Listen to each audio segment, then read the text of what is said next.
വീണ ജോർജിന്റെ മുഖത്തുണ്ടല്ലോ, വീണ ജോർജിന്റെ മുഖത്തേക്ക് കാക്കിച്ച് തുപ്പുകയാണ് സതീശൻ കേട്ടോ. ചാർജ് വെച്ച് പോടോ എന്നാണ് സതീശൻ പറയുന്നത്.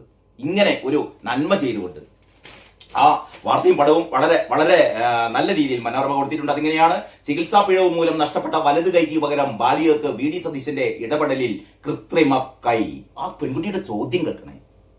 ആശുപത്രിയിൽ നിന്ന് 9 വയസ്സുകാരി ഒരു പെൺകുട്ടി കളിക്കുന്നതിനിടയിൽ തെന്നി വീണ് കൈക്ക് ചെറിയൊരു ചതവ് പറ്റിയിട്ട് പ്ലാസ്റ്റർ ഇട്ട് അതിനുശേഷം ആ കുട്ടിയുടെ കൈ മുറിച്ച് കളയുകയാണ്. ആ പെൺകുട്ടി ചോദിക്കുകയാണ്, അമ്മ എന്റെ കൈ എവിടെയെന്ന്. നിങ്ങൾ ആലോചിച്ച് നോക്കണം, നിങ്ങളുടെ വലത് കൈ, നിങ്ങളുടെ കുഞ്ഞിന്റെ വലത് കൈ ഈ ആരോഗ്യ മന്ത്രിയുടെ നെറികെട്ട എന്താ പറയാ ഉത്തരവാദിത്തമില്ലായ്മ അല്ലെ, ഉത്തരവാദിത്തമില്ലായ്മ. എന്ത് ചെയ്താലും സംരക്ഷിക്കാൻ ആളുണ്ട്. എത്ര ഒന്നും രണ്ടുമാണ്. ഒറ്റപ്പെട്ട സംഭവമാണോ? എത്ര സംഭവം. ഹാരിസ് ഡോക്ടർ വളരെ കൃത്യമായി പറഞ്ഞു മെഡിക്കൽ രംഗത്തെ തോന്നിവാസങ്ങൾ. അവസാനം പറഞ്ഞ ഹാരിസ് ഡോക്ടർക്കെതിരെ നിയമ നടപടി. അങ്ങനെയാണ്.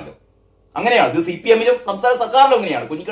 കുഞ്ഞികൃഷ്ണൻ സഖാവ് ഇവിടുത്തെ ഈ പാർട്ടിക്കുള്ളിലെ തോന്നിയാസങ്ങളെ പറ്റിയിട്ട് രക്തസാക്ഷി ഫണ്ട് കട്ടുമുടിക്കുന്നതിനെ പറ്റി പറഞ്ഞപ്പോ അത് പരിഹരിക്കുകയല്ല ചെയ്തത്, കുഞ്ഞികൃഷ്ണൻ സഖാവിനെ പുറത്താക്കി. ഡോക്ടർ ഹാരിസ് ചിറക്കൽ ആരോഗ്യരംഗത്തെ കെടുകാര്യസ്ഥതകളെ കുറിച്ച് പറഞ്ഞപ്പോ ഹാരിസ് ഡോക്ടറെ കള്ളനാക്കാനുള്ള ശ്രമം. എന്തൊക്കെ നടപടികളാണ് എടുക്കുന്നത് അല്ലേ? കഷ്ടം. നമ്മുടെ വീണ ജോർജ് ആരോഗ്യരംഗം കുട്ടിച്ചോറാക്കിക്കൊണ്ടിരിക്കുന്ന കാര്യം നമുക്കറിയാലോ. ഹൃദ്രോഗിയായി എത്തിയ ആളെ കൊല്ലുന്നു. പിന്നെന്താണ്, ചെറിയ കുട്ടിയുടെ കൈ മുറിച്ചു കളഞ്ഞ ആ സംഭവമൊക്കെ നമ്മുടെ മനസ്സിൽ ഇപ്പോഴും ഉണ്ട് കേട്ടോ. ഒരു 9 വയസ്സുകാരിയായ പെൺകുട്ടിയുടെ കൈ ചെറുതായിട്ടൊന്ന് ഓടിക്കളിക്കുന്നതിന്റെ ഇടയിൽ കൈ ചെറുതായിട്ടൊന്ന് ചതഞ്ഞു പോയതാണ്.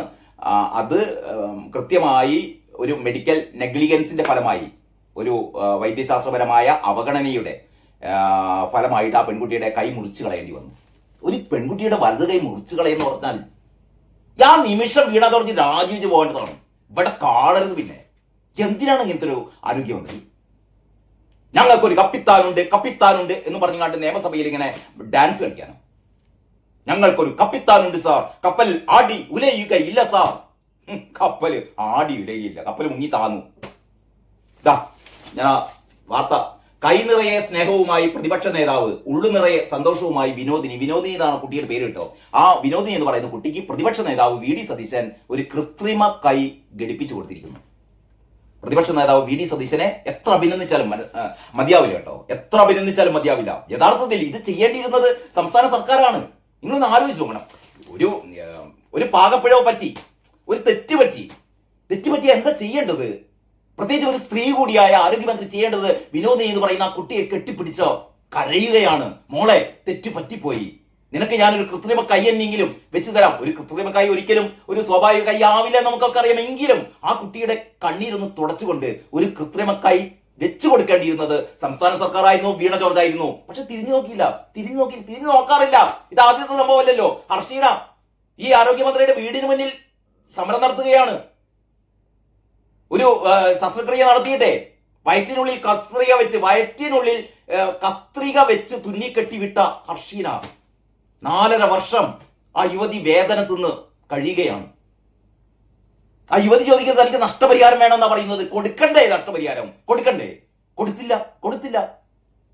അപ്പൊ ഇങ്ങനെ എന്ത് തരത്തിലുള്ള തെറ്റ് പറ്റിയാലും ഇതൊന്നും കാരണഭൂതമാണ് ഇവരുടെയൊക്കെ ഒരു എന്താ പറയാ പ്രതീകം. കാരണഭൂതത്തിന് തെറ്റുപറ്റില്ല, അതുകൊണ്ട് തന്നെ ആർക്കും തെറ്റുപറ്റില്ല. അതൊക്കെ ഒരു തോന്നലാണെന്നാ പറയുന്നത്. തോന്നൽ.